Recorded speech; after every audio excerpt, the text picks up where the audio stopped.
Estimados compañeros, esta es la penúltima temática que vamos a abordar en esta asignatura de neuromarketing. El tema es la construcción cerebral de la realidad. Partiendo que todo ser humano nace, crece, aprende y actúa en un entorno en el cual siempre intercambia energía e intercambia información. Durante ese proceso, las sensaciones que experimenta al ver, al tocar, al oler, al saborear, son el resultado de la interacción con el entorno de millones de células nerviosas, que son enviadas y recibidas mediante un mensaje por una cantidad de redes neuronales interconectadas. Estas redes neuronales se encuentran en el neocórtex. Con este fenómeno es individual el significado de que cada persona otorga a lo que existe y a lo que ve o percibe a su alrededor. Desde un lugar hasta un reloj o hacia la marca dejada por un vino en un vaso sobre la mesa. Puede ser cualquier cosa que nosotros veamos. Y tal vez a los hechos. Por ejemplo, algo muy importante dentro del acontecimiento político social que hoy vemos, esta justa política entre Arauz y Lasso. Todo esto se ve influido no solo por cómo percibe el cerebro, sino también por los mapas mentales que nosotros construimos como resultado del aprendizaje y de la experiencia. Frederick Bartlett, es uno de los especialistas más destacados en este tema. Solía explicar esta situación recurriendo al siguiente ejemplo. Decía, por ejemplo, dos amigos, uno pintor y otro escalador, salen juntos a pasear por la montaña y observan diferentes aspectos de un paisaje. Si después se les pregunta a cada uno de ellos sobre lo que recuerdan, jamás se logrará unificar sus recuerdos, pues se encuentra que en ello un sinnúmero de diferencias, ya que tanto la percepción, es decir, el observar el paisaje, como la memoria, que es recordar lo que se ha visto, depende de las características de las personalidades. También de las experiencias, de los intereses individuales de cada una de las personas, de cada uno de quien percibe y recuerda las distintas imágenes. En ningún caso el recuerdo será más auténtico que lo que ellos han visto. Por ejemplo, el pintor seguirá fijándose en las luces, en los colores del paisaje, en la naturaleza, en lo naturalista, en la flora, en la estructura física de los valles, de las montañas, y en cambio el otro, el escalador, tendría que ver las paredes rocosas, las rocas, las grietas. A estas alturas todos cumplimos con el taller práctico, en el que nos pudimos dar cuenta que cada ser humano tiene una personalidad diferente. Ustedes debieron haber analizado dentro de su taller práctico en Zoom, que cada uno tiene rasgos diferentes de personalidad. Además, cada uno tiene una percepción diferente.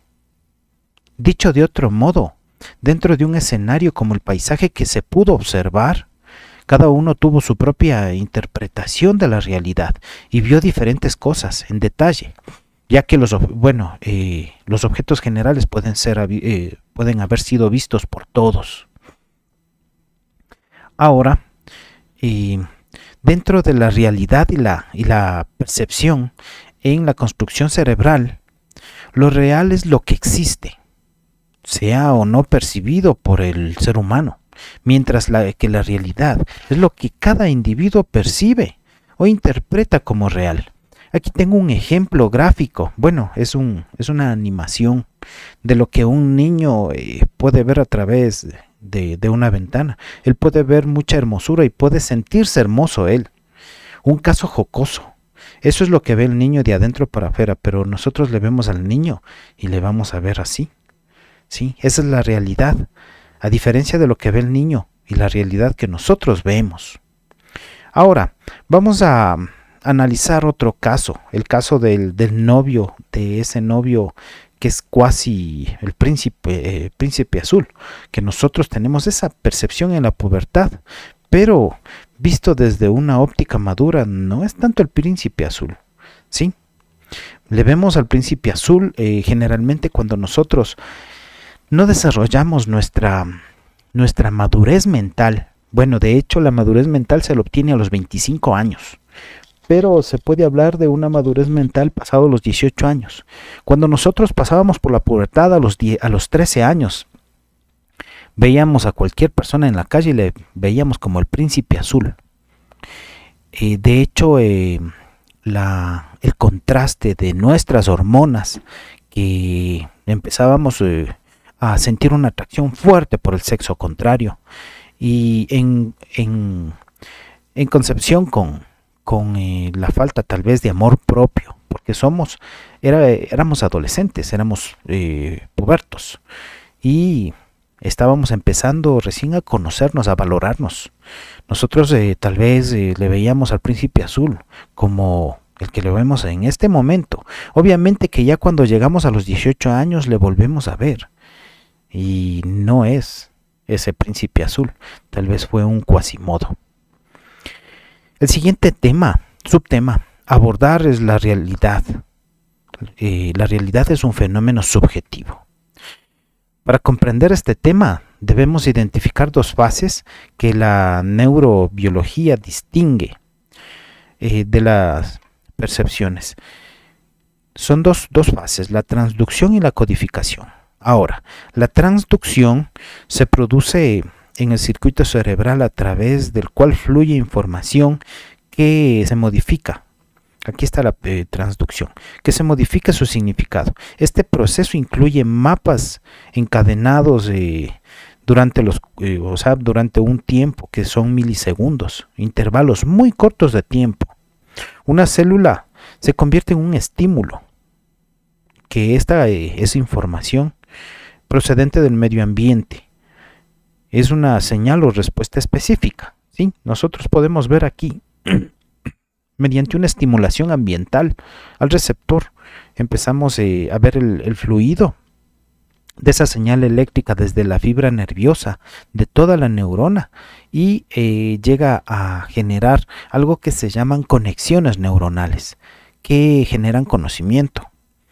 Ahora, la codificación se caracteriza por cambios en la interpretación de la información, sin que se modifique el circuito ni el medio por el que éste fluye. Por ejemplo, si caminamos o si se camina por una avenida y de repente se percibe un delicioso aroma de café, el mecanismo de transducción convertirá dicho estímulo en un impulso eléctrico.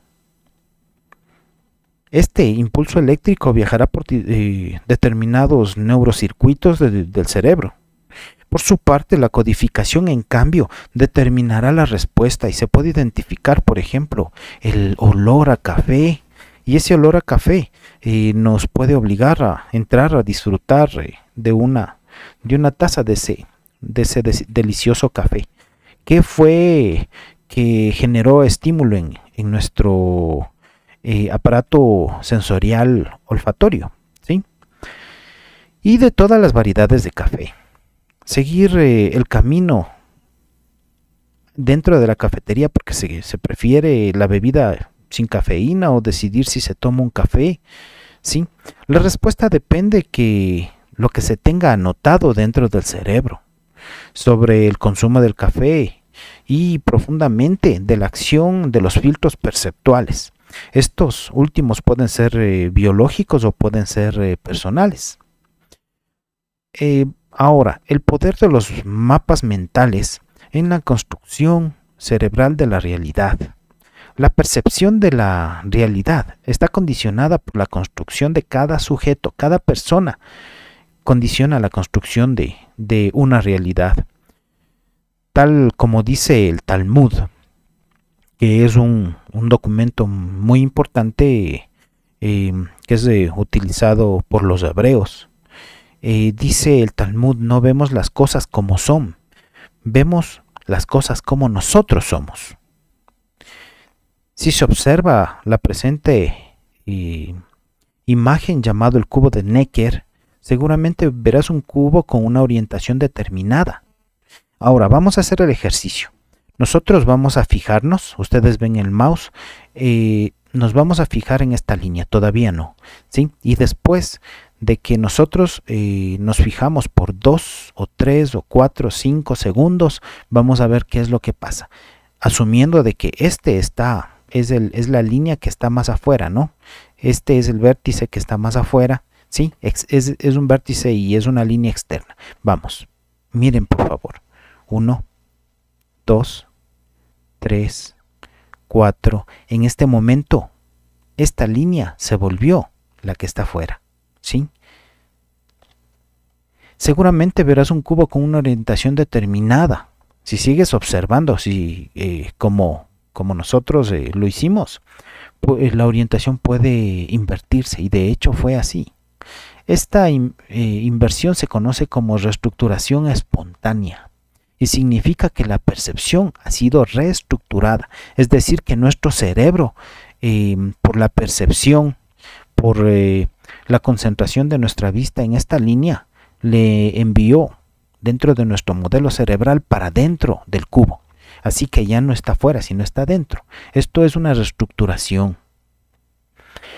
Aunque este ejemplo tiene que ver con un aspecto concreto de la percepción visual, es una excelente metáfora para analizar lo que sucede si dos personas observan un mismo aspecto de la realidad, pero lo interpretan de forma completamente diferente. Es lo que se sintió en el ejercicio anterior que se hizo en clases. A causa de la influencia que ejercen en ellos sus correspondientes mapas mentales. Esto tiene mucho que ver. El mapa mental no es nada más que una construcción que nosotros hacemos o una interpretación de algo. Todo este mapa mental conduce a algo que se llama un concepto, ¿sí? Es, por ejemplo, la construcción mental de una persona.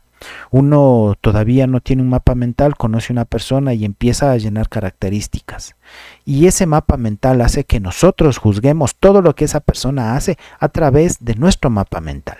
Es decir, si nuestro mapa mental dice que esta persona es una persona buena y tal vez tuvo un error, nosotros le vemos como un error que no se ha hecho con mala fe.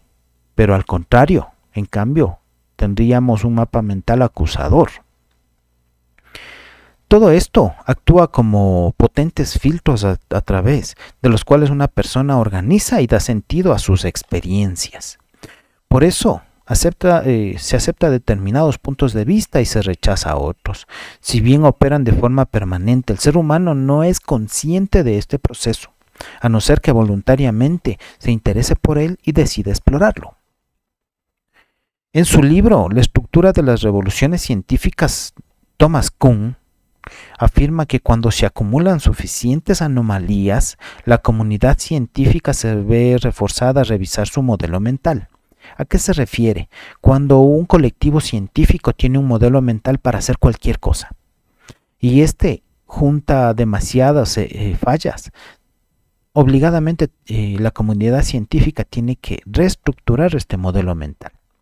En el plano personal pasa lo mismo. Cuando un individuo se cansa de intentar resolver sus problemas infructuosamente, tendría que examinar la validez de sus supuestos y creencias, es decir, analizar este modelo mental no me está sirviendo para poder pasar una prueba, o tal vez no me sirve para pasar esta materia. Tengo que cambiar de modelo mental y de procedimientos.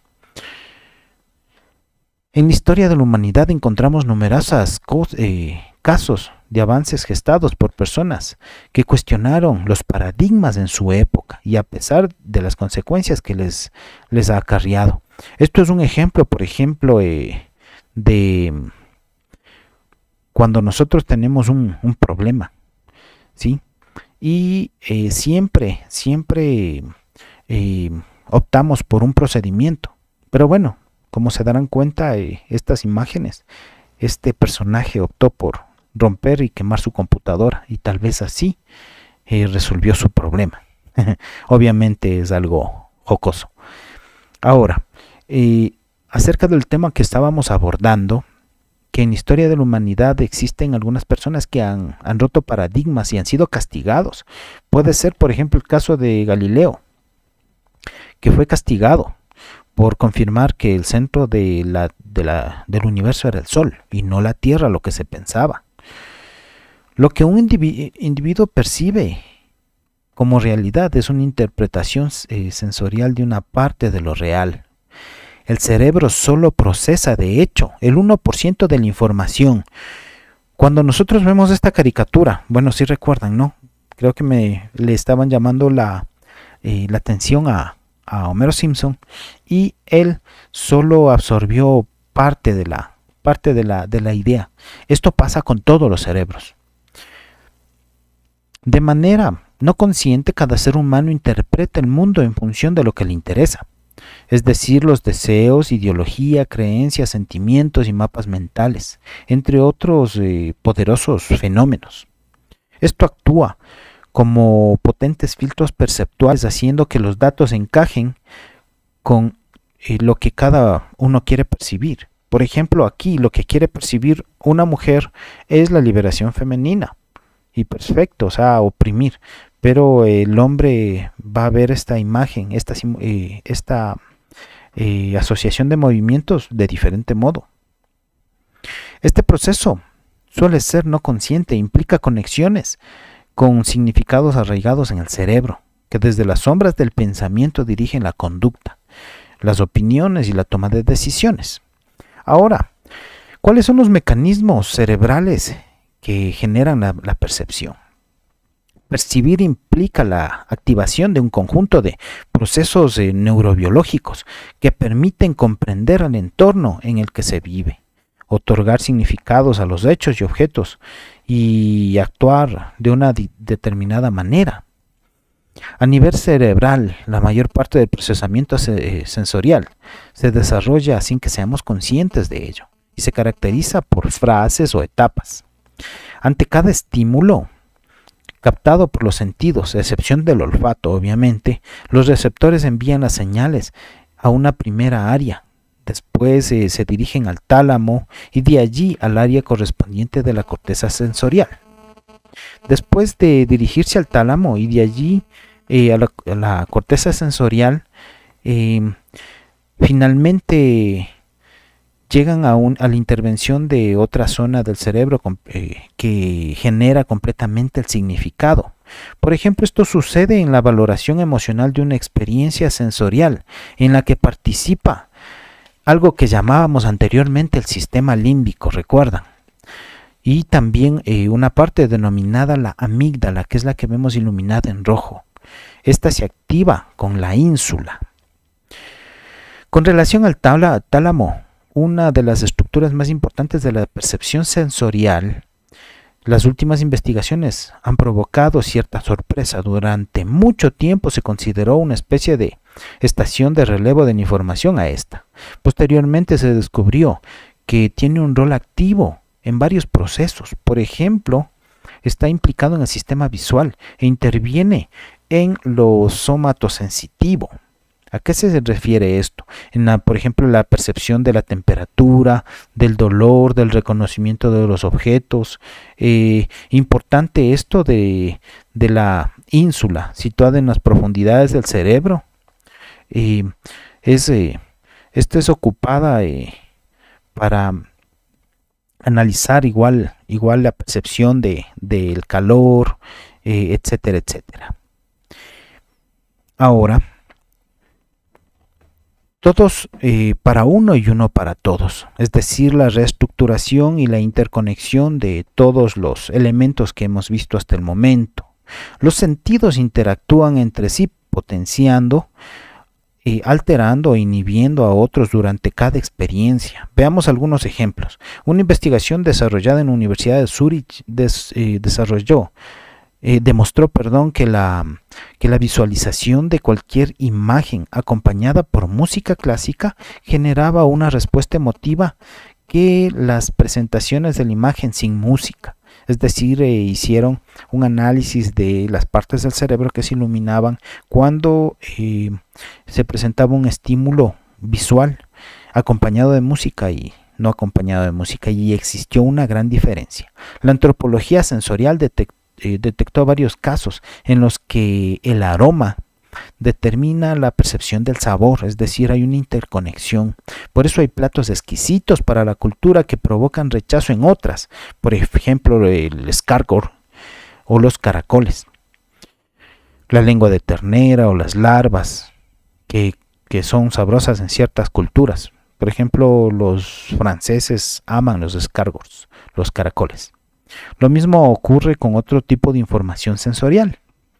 Ahora, la concatenación, que es mira, escucha y siente. Los sistemas de representación comunicacional determinan cómo se percibe, almacena y codifica la información que nos llega a través de los sentidos.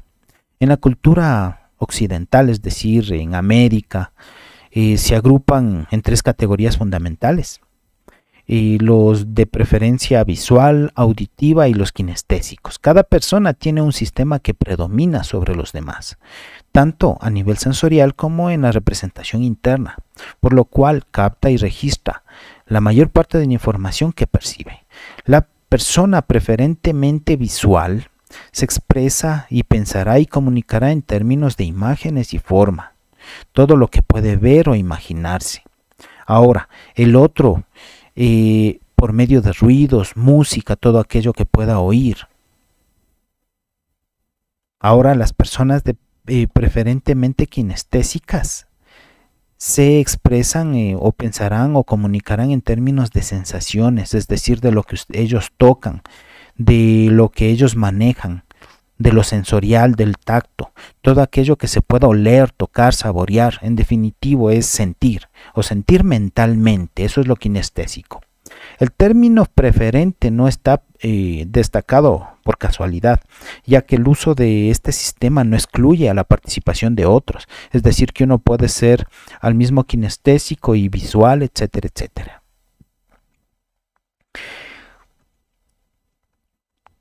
Cuando se está hablando de,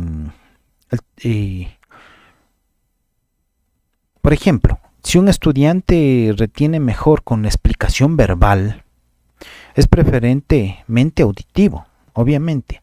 Obviamente si necesita gráficos, esquemas o videos, será preferentemente visual.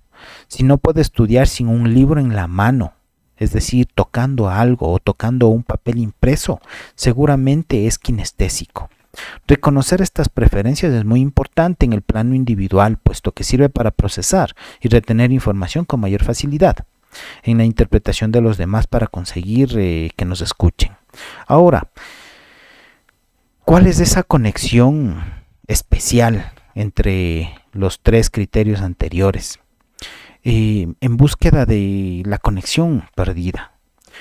Como el ser humano codifica la información que percibe del medio ambiente mediante categorías que necesitan para organizar conceptos, el cerebro las agrupa de diferentes maneras. Si lo que percibe es completamente nuevo, creará un neurocircuito o modificará uno ya existente. Hay que tener presente, los procesos de percepción están estrechamente relacionados con los mecanismos de neuroplasticidad. La neuroplasticidad es la creación de algo nuevo en el cerebro mediante la conexión de neuronas. Las redes neuronales se modifican a medida que el individuo incorpora nuevos conceptos al percibir información a través de los sentidos. La representación que se organizan en su mente no son imágenes fieles del entorno, sino construcciones internas determinadas por la interacción entre el hecho y el objeto, es decir, lo que yo percibo y la realidad.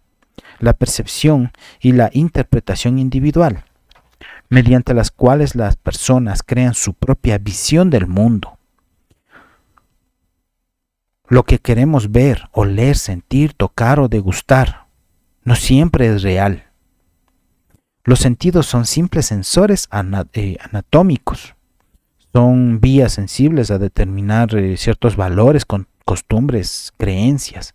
Ahora, la percepción consciente y la metaconsciente. ¿Cómo se da esto? Uno de los objetivos de la neurociencia es conocer cómo los procesos conscientes y no conscientes hacen que los estímulos que recibimos se transformen en una percepción unificada. Un estímulo sensorial se percibe de forma metaconsciente, es decir, cuando el consciente nos registra que se está produciendo ese proceso. Por ejemplo, cuando alguien sumergido en una lectura de un libro no oye las conversaciones que se producen a su alrededor. Un estímulo sensorial se percibe de forma consciente cuando se registra el mismo. Por ejemplo, cuando uno escucha atentamente una canción y se presenta la percepción metaconsciente, que también se conoce como no consciente, inconsciente o subliminal. Este es un fenómeno sensorial mediante el cual el cerebro capta gran cantidad de información que procede del entorno de manera simultánea, sin que seamos conscientes de este proceso. De hecho, estrategias de marketing utilizaban una especie de BTL, que es below the line, que es por debajo de la línea, enviaban mensajes a través de canciones de diferentes tipos y metían mensajes como para generar algo que responda a estímulos en el cerebro. Probablemente el sistema metaconsciente se haya desarrollado por las dificultades del consciente para captar un enorme flujo de información que procede del entorno, lo cual supera su capacidad para procesarla. A la inversa, la percepción consciente es limitada, ya que puede atender a un máximo de 7 variables o ítems de información de manera simultánea. Utiliza un solo canal sensorial, es decir, o solo la vista o el oído, y cada vez reconoce cualquier tipo de estímulo. Cuando una persona escucha, oye. Cuando una persona mira, ve. Cuando una persona toca, siente. Ahora, las áreas de asociación y construcción cerebral de la realidad. Las áreas de asociación del cerebro se ocupan de integrar e interpretar información que recibimos a través de los sentidos, es decir, de la vista, del oído, del olfato, del gusto, del tacto. En este nivel más alto están las áreas que intervienen en funciones cognitivas elevadas, como es el pensamiento, la memoria y el razonamiento, como vimos anteriormente. Por ello, los seres humanos podemos formar una percepción particular ante cada estímulo que recibimos, y esto explica, en parte, por qué un mismo acontecimiento puede suscitar diferentes interpretaciones. Por ejemplo, el área asociada ubicada en el lóbulo prefrontal, es decir, en la parte de adelante del cerebro, se relaciona con la planificación y el pensamiento abstracto. Del mismo modo, el lóbulo parietal se encuentran en el lóbulo parietal se encuentran las áreas que se utilizan para leer y hablar. Por ejemplo, al leer un texto con voz alta, el cerebro convertirá la información en patrones relacionados con el habla y se ocupará o se activará un centro del lóbulo frontal para que la corteza motora mueva la lengua, los labios y demás músculos que se necesitan para la expresión oral. Todo esto ocurre obviamente en milisegundos. Como se puede ver, prácticamente todos los procesos del cerebro son complejos, extraordinarios y fascinantes. La implicación de las áreas de asociación en la construcción cerebral de la realidad se debe en parte a que todo el proceso de percepción dentro de este existe una mediación, normalmente no consciente, de los filtros o los mapas mentales. Sin duda, cada ser humano ve lo que quiere ver y oye lo que quiere oír. Y día a día se emprenden investigaciones que corroboran neurológicamente estas afirmaciones.